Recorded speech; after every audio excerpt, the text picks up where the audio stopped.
My name is Kayla. I'm a 34-year-old housewife who has become a hunter of sorts, diligently working on pest control at our countryside home every year, as even slight changes in the climate cause an increase in insects. In the past, I could easily say things like, "Bugs are so scary, gross," without any shame. But now that I'm over 30, I'm emotionlessly swatting them left and right. I've become quite tough, haven't I? Today, I want to share a story about how I dealt with my sister who had a crush on my husband. This happened a few years ago when I was still in my 20s. My middle school class was having a reunion, and I ran into my childhood friend, James, who used to live nearby.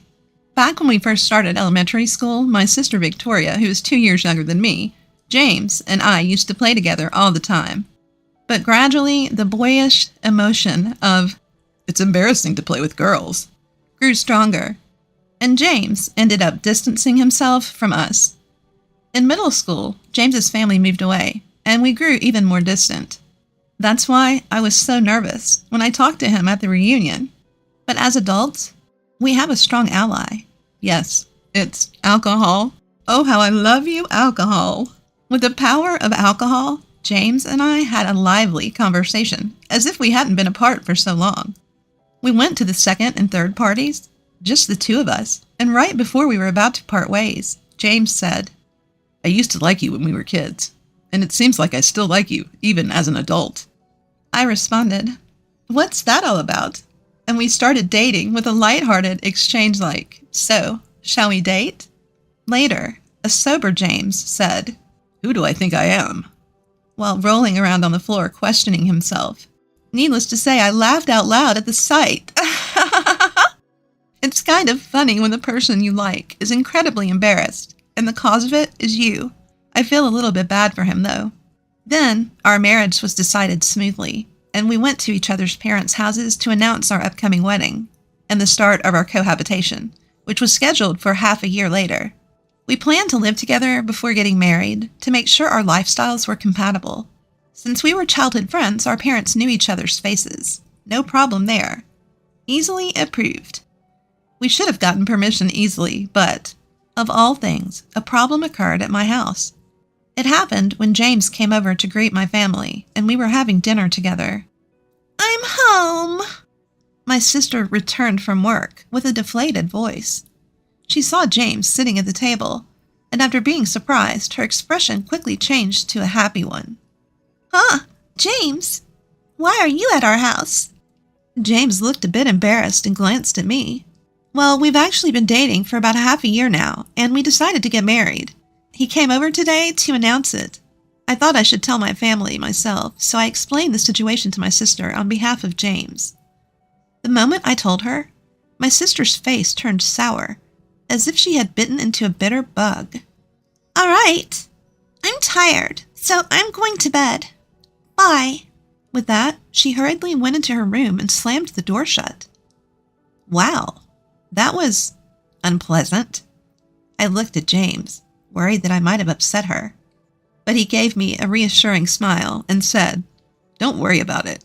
Just to clarify, my sister isn't usually like that. There must have been something about my upcoming marriage or cohabitation that bothered her.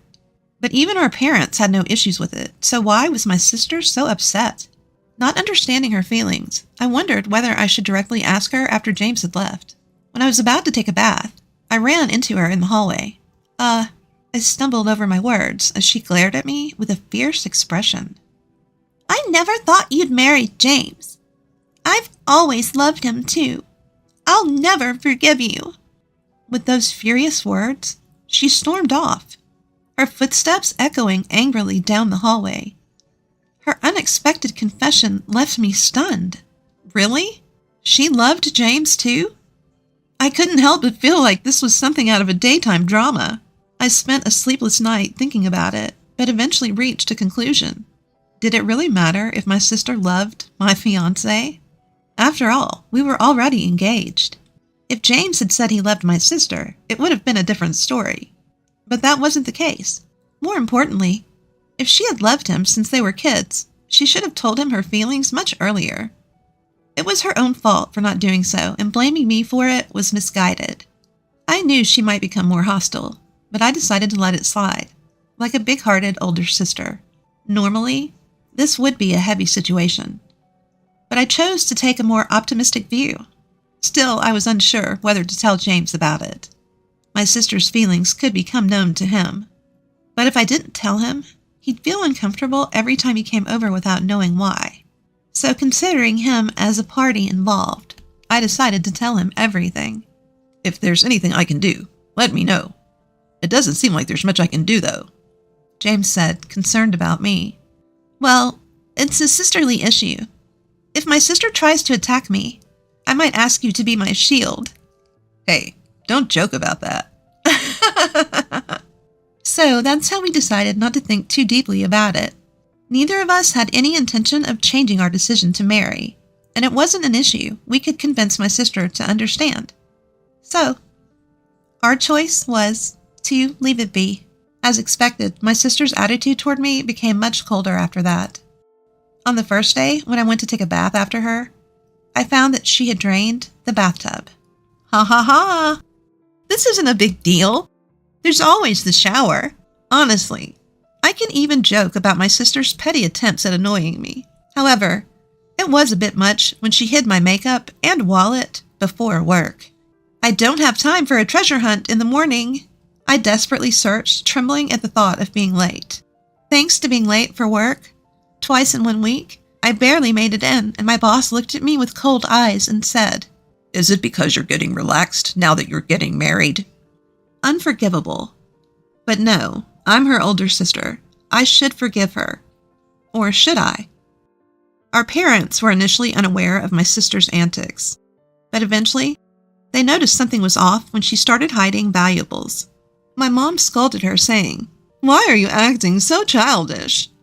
Well, it seems like the person herself probably didn't think much of it and just thought, "What a pain."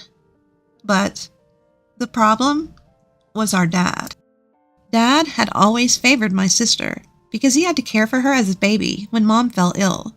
There was a tendency for him to dote on and have a preference for his younger daughter over me. Basically, he has developed a motherly instinct due to his experience with child rearing. I wouldn't say that I don't understand his feelings. I have the same feelings because I also grew up thinking of my younger sister, who went through tough times, as cute. If you're talking about an experience where I was compared to my younger sister and came up short, yes, that's right. The only time I felt my sister was favored over me was when Dad chose to go to the aquarium instead of the amusement park as I wanted. My mother was someone who would ask me if I wanted to go to the amusement park, so I don't have any painful memories of feeling inferior because of my father's preference for my younger sister. But if my mother had not been that kind of person, I would have felt a strong sense of inferiority. And to make matters worse, my friends at the time would say things like, "Your younger sister is more loved." So I just thought that there was some imbalance of affection everywhere. Well, maybe it's just my naturally optimistic personality. If there's someone who can bring me down, I'd like to see them try. Or something like that. But this time, Dad sided with my sister. It seems that she was talking about how my older sister took my boyfriend. In my father's mind, he already thought of him as the worst man who played around with both sisters. My sister can get married, but I couldn't help but wonder what would happen to my abandoned little sister. I couldn't blame him for taking sides. Regarding Dad's opinion, Mom said, "James doesn't seem like the type who can do such a thing." And with a half-convinced expression, she also listened to my opinion. No, that's not it. On top of that, Mom didn't take either my or my sister's words at face value, and she fairly assessed the situation. But Dad said, "I can't stand how pitiful the abandoned sister is, and now even the older sister is being toyed with. I won't forgive anyone for taking advantage of my beloved daughters. You need to wake up too." He spoke as if I'd been brainwashed by James. No matter what I say, he won't listen. Despite some difference in affection, he's a good father who truly loves my sister and me from the bottom of his heart. However, just this once, I wish he would listen a bit more to what I have to say. While it was quite troublesome that my marriage was being opposed, I decided to push through and make it happen anyway. In short, I decided to move out and live with James sooner than planned. The idea was to distance myself from my sister and her issues. If I wasn't at home, she couldn't bother me. The problem would be solved. In fact, this decision seemed to be the right one as our life together went smoothly. As the days went by, my mom told me, "I think you're probably right, and since you're an adult, do as you please. Live freely." My dad seemed unhappy, but didn't say anything. Maybe he thought that even if James and I broke up, it wouldn't be good for me or my sister. He probably believed this was the best way to settle things. I think I believed it was the best way to settle things smoothly. However, it's heartbreaking to see James being treated like such a villain. But there was no news from my sister. I thought everything was over. Then came the wedding day. My sister didn't attend, and my father urged me to reconsider the marriage, saying, "It's not too late." My mother laughed and said, "I've had moments when I thought I made a mistake marrying your dad too, so be prepared for various things in marriage." Needless to say, Dad turned pale behind me, exclaiming, "Is that true?" Not everyone had heartfelt blessings, but with our parents watching over us, we got married. The next day, our doorbell rang loudly. What? James and I jumped up. We rushed to the monitor and saw my entire family visiting. Dad? Mom? Victoria? What's going on? My sister glared at me with sharp eyes. "I didn't say anything before, but I'm pregnant with James's baby. Take responsibility." My dad added, "You don't have children yet, so James should take responsibility. Break up with you and marry Victoria. Give James to her." While listening to my sister and father's side of the story with a puzzled look, Mom asked me, "What's going on?" James, still half asleep, came to the door behind me. "Huh? What? My baby? Huh?"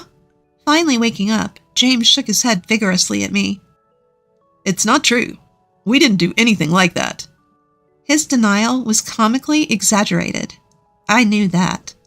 In fact, his panic made it even more suspicious. So he should stop. I wanted to laugh, but I kept quiet. "What do you mean, James's baby? How many months are you?" 2 months. If James doesn't take responsibility, this child will be fatherless. That's so sad, right? 2 months? I exchanged glances with James, startled by my sister's story. James and I burst into laughter. My confused parents didn't know what was going on. My sister was flustered, yelling, "What are you laughing at?" I wiped tears from my eyes, laughing too much, and said, "Well, I see. So it was 2 months ago, huh?" I started tearing up from laughing too hard. "Victoria, we had fun last time, didn't we?" "Huh? Oh, yeah." My sister panicked for a moment at James's sudden question. My parents didn't understand what James meant and glared at him with disgust. I was probably the only one who knew what he was trying to do. "By the way, Victoria, how many abs do I have?" "What?" My sister was dumbfounded. I almost burst out laughing. "Do you remember the number of my abs you saw 2 months ago? I accidentally lost them recently." Only James would describe his abs as if he'd lost something. I laughed so much I felt like my abs were popping out. "What are you talking about, James?" "The correct answer is 0. I almost said, "I know," but James confessed without paying attention to my sister's puzzled face over the fact that he didn't have any abdominal muscles. Even my mom couldn't help but laugh. Maybe whoever made the other person laugh would win this battle. Question 2. You've seen my moles, right? How many are there in total? Huh? No. What? My sister seemed confused about how to react to James's strange questions. It made sense. His goal was to confuse her and have fun with her. They never had physical contact, so she couldn't answer James's questions. If she slipped up, it would be funny, and he would play along. He kept asking questions instead of quickly denying it, enjoying the fact she couldn't answer. In fact, my mom started to feel something was off, wondering, isn't it strange for them to be this close? Of course. This kind of exchange wouldn't happen if they had really spent the night together, especially in front of our parents. Just having this conversation proved nothing happened. James was enjoying his own way of getting back at my sister, confusing her. He was so happy, like a child with a new toy, and had a very innocent expression on his face. What a scary guy. If she can't deal with this kind of joke, she can't be James's wife. And I watched my sister's reaction. She finally answered question 2 with desperation. 10, maybe? Bzzz, wrong. The correct answer is, I don't know either. My dad burst out laughing too. At the same time, he tried to hide his frustration. Enough, James. Stop messing around after leading on my daughters. I stopped my dad, who looked like he was about to grab James. Wait, listen. You said she's 2 months pregnant, right? If you think about when she got pregnant, it's impossible for James to be the father. Wait, what do you mean? My words caught my mom's attention. Can I say it? As I glanced at James, he reluctantly nodded, making a displeased face. No, wait a moment. Can I say it? Can you? Yeah, I can. Trying to be tough, James puffed out his chest. Well, father-in-law, mother-in-law, the truth is, during that time, I was stung by a bee on my, important male part. At that moment, everyone, even my sister, burst out laughing. Enough with the lies. There's no way you'd be stung there. My angry father and my mother laughing hysterically while clapping their hands. Well, it's embarrassing, but it's true. It was hot, so I thought I'd cool down a bit. I opened the window, thinking no one could see me, and just relaxed, naked. And then, that bee came flying in and stung me. James's face, even his ears, turned bright red. I tried not to laugh for his sake, but I couldn't help but burst out laughing. There's no way such an embarrassing guy exists. No, there's really such an embarrassing guy right here. James tried to argue against my father's words, but it wasn't something to be proud of. That doesn't prove the baby in my belly isn't James's. My sister, who had nearly lost her footing, seemed to have caught her breath and rejoined the battle. No, Victoria, think about it. A bee stung me on the important part. Dad, you can imagine the pain of having that vital area hurt, right? My sister fell silent at James's serious face. My dad, who'd been imagining the situation, looked down while gently holding his crotch. He tried to make a stern face, but it was clear he was starting to believe James's words. It's a really important, delicate area for men, so it was tough, I even called an ambulance. I was more embarrassed to be the one who sympathized. I couldn't help but retort at James's story. I had a fever and it was terrible. If someone made a baby in that condition, they'd have real extreme tastes. I could even ask the hospital that took care of me. My mom burst into laughter at James's quiet words. James, you used to take off your swimsuit when playing in our plastic pool, didn't you? Come on, show me the place where you were stung. Laughing loudly, my mom approached James with her hands rubbing together. What? It's already healed, so there's no evidence here. Why would I show you something like that? For some reason, he tried to hide his chest area that wasn't important and unrelated and escape from my mother's grasp. From the looks of it, my mom seemed to trust him now. I felt relieved. James, on the other hand, didn't seem to feel relieved in that. Well, yeah, I can sympathize with that as a man.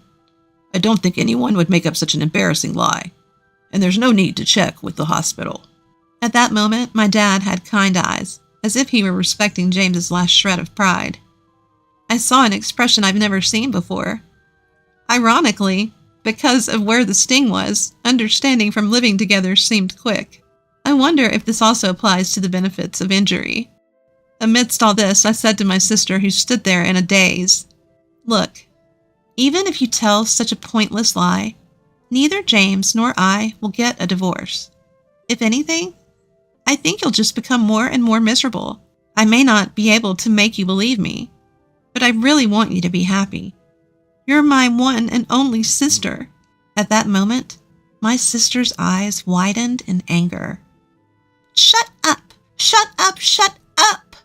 I've had enough. I don't like James anymore if he's on my sister's side.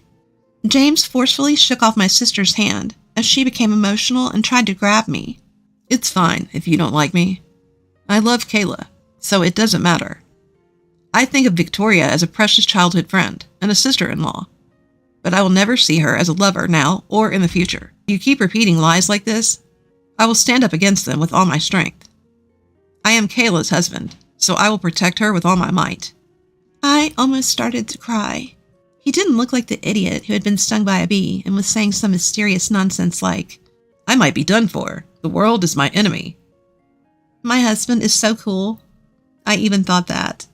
My father, seeing the situation, said, Victoria, if you are really pregnant, show us some evidence, like a medical history. Hearing this line, it became clear that my parents had believed Victoria's pregnancy based solely on her words without any proof. I love my parents for believing and not doubting what their child says, but this time it seems their kindness has backfired. My mother also urged my sister, if it's a lie, apologize to both of them. My sister bit her lip and trembled. Enough. No one is on my side. I don't care, and I don't regret it. My sister said that, tears in her eyes, and left the scene. My father tried to follow her, but my mother stopped him, saying leave her be, let her cool off. 2 weeks later, my mother forcibly took my sister, who still insisted she was pregnant, to the obstetrician and gynecologist. As expected, there were no signs of pregnancy. She was diagnosed as a healthy adult woman with no signs of illness. My father and mother apologized to James, saying, We're sorry for the trouble, and for doubting you without any reason. We should have trusted you, James, who we've known since childhood. Please, take care of Kayla. They also bowed their heads to me, saying, We're really sorry for causing you such discomfort. Honestly, I don't think my parents are to blame, since I hadn't told them about my deteriorating relationship with my sister. Having parents who believe and don't doubt their child, well, there may be various things to think about from a societal perspective, but it's true that they stand up for their daughter. After all, there is no substitute. They are my one and only precious parents. Everyone makes mistakes, big or small. It's ironic that this time the mistake involved my parents, or more precisely, my father. I've suffered from his favoritism towards my sister before, but I'll forgive him because he raised me so well. After all, without these parents, I wouldn't have grown up so happy, or met James. My sister, embarrassed by her pregnancy lie being exposed, angrily left the house saying, I don't want to live in a place like this. Before my father, who was always soft on her, would have gone to fetch her, but this time he said, It's better for Victoria to cool off and not come home. My mother said, You can't just brush it off as a runaway romance. If she can't apologize sincerely when she comes back, she won't be allowed in the house. I can't imagine my enraged sister sincerely apologizing to us. My mother probably thinks the same. In other words, this was essentially disowning her. 7 years have passed since then. My sister apologized to my parents and us, and returned home once. But in the end, she was really disowned and kicked out. At first, she seemed to behave well, but she caused trouble at the end of the year after drinking heavily. She sneaked into James's bed, who had gone to sleep before her, and asked, Aren't you getting tired of my sister by now? James seemed to think a ghost had appeared and let out a loud scream. Ah! It was so loud, it seemed like the neighbors would get angry. My parents and I woke up from the noise, and the incident was exposed. The suspect, my sister, was quite drunk and said, It's not fair that you're always so close with my sister. You should share some of that with me too. Of course, that's not something we could do, nor would we. I was furious and told her to stop it. James was trembling like a chihuahua, and my parents, with an expression like they'd never seen before, disowned my sister. I'll never forget how my father, who was supposed to be fond of my sister, showed his disgust by saying, I don't remember raising a child who would attack a man in his sleep. My sister apologized over and over again after sobering up, but my father strongly rejected her, saying, "Actions taken when drunk reveal one's true feelings. We can't trust you anymore." My sister left home in tears. Meanwhile, I found out I was pregnant for the first time after the tumultuous end of the year. Since then, I've been with James, and we just kept having children constantly, you know. Now, at 34 years old, I'm a mother of 4 children, although 2 of them are twins, so I've only experienced childbirth 3 times. They're almost all a year apart, so every day is like a festival. If left alone, the walls would be covered with crayon scribbles, as if it's an art exhibit. On Sunday mornings, James and I would run around the house with a cleaner in hand, trying to clean it up. Even though we clean it up, it gets scribbled on again. But despite the chaos, these are happy days. The youngest child is going through a bit of a no phase, resisting clothes, brushing teeth, and using the toilet. But when I see the sleeping faces of my 4 little angels, I can forgive anything. My parents also seem to share my feelings, and they frequently visit our home to help with childcare. James is also very cooperative with childcare, although his hair is constantly being pulled, and now he's worried about his thinning hair. The expression seems to say just that, as they respond accordingly. I won't say, "It's okay if you lose hair with your promotion and increased salary. You can afford good hair growth treatments now." I'll just keep that to myself. It seems interesting to see James troubled by thinning hair. For better or worse, we want to see all sorts of sides of the people we love, right?